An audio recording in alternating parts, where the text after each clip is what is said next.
윤석열 대통령에 대한 체포영장 집행을 방해한 혐의를 받는 박종준 경호처장이 세 차례 소환 통보만에 오늘 경찰청 국가수사본부에 출석했습니다. 박 처장은 현직 대통령 신분에 걸맞은 수사 절차가 진행돼야 한다고 강조했는데 경찰은 박 처장을 긴급 체포할 가능성도 있어 보입니다. 현장에 나가 있는 취재기자 연결합니다. 신규혜 기자.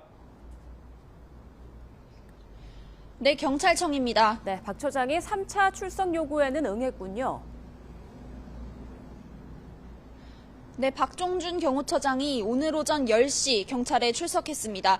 박 처장은 지난 3일 윤 대통령에 대한 체포영장 집행을 방해한 혐의를 받고 있습니다. 앞서 경찰은 두 차례에 걸쳐 박종준 처장에게 출석을 통보했지만 박 처장은 경호가 엄중한 시기라거나 아직 변호인을 선임하지 않았다며 응하지 않았습니다. 경찰은 박 처장이 3차 소환에도 응하지 않으면 체포영장을 신청하는 방안도 검토해왔습니다. 네, 박 처장은 윤 대통령에 대한 체포영장 집행이 잘못됐다는 입장이죠.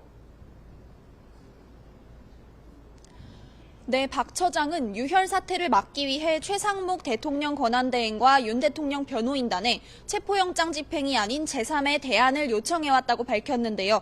현직 대통령 신분에 걸맞은 수사가 진행돼야 한다고 주장했습니다. 오늘 발언 들어보겠습니다. 현재와 같은 체포영장 집행 방식의 절차는 아니라고 생각합니다. 우리나라의 국격에 맞게 대통령에게 적정한 수사 절차가 진행되었으면 하는 바람입니다. 박 처장은 또 체포영장이 적법하게 발부된 것 아니냐는 취재진의 질문에는 법리적으로 논쟁이 있을 거라고 생각한다는 입장을 밝혔는데요. 사실상 2차 체포영장 집행에도 협조할 뜻이 없다는 의미로도 보입니다.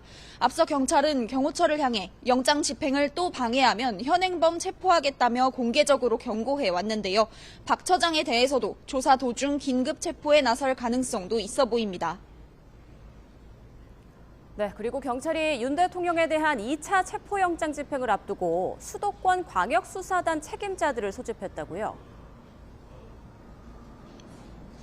네, 그렇습니다. 경찰청 국가수사본부는 오늘 수도권 경찰청 소속 광역수사단 책임자들에게 오후 2시까지 국수본으로 모이라고 통보했습니다.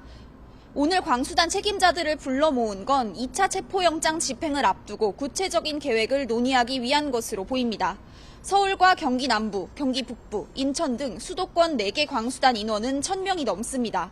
2차 체포영장의 유효기간이 지난 영장보다 일주일 정도 긴 2주 정도로 파악됐는데 경찰은 공수처와 함께 대규모 인원을 동원한 치밀한 영장 집행 계획을 논의할 것으로 보입니다.